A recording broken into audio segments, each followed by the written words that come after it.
Design speak brings its own set of jargon challenges, especially if you're not a designer yourself. So, who better to guide you through the language of graphic design than a graphic designer? We've gathered some common design terms to help you communicate more smoothly with your coworkers. Across 3 videos, we will cover various design terms in 3 major topics: color modes, vector and raster graphics, and image file types. Part 3, image file types. Graphics come in many different formats. These 9 file types are probably the most common ones you will come across. JPEGs are best for photos uploaded to social media. This is due to the lossy compression method JPEG uses to trade quality for a reduced file size. GIFs are bitmap files that support animation. They have a limited palette of 256 colors and are most used on the web. SVGs are vector images that support animations. These are also commonly used on the web, especially for logos because they can easily scale and stay crisp looking.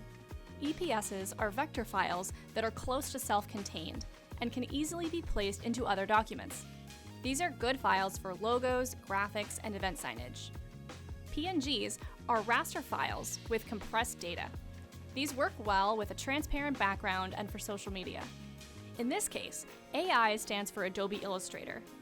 It is a vector file good for graphics, logos, infographics, icons, and more.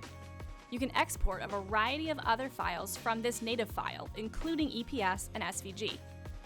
A PSD is a Photoshop image created by Adobe to help retouch, remove objects, and make other edits to photography.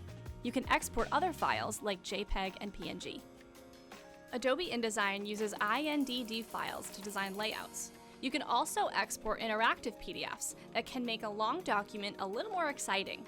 Portable Document Format, or PDF, is a file type originally created for Adobe Acrobat.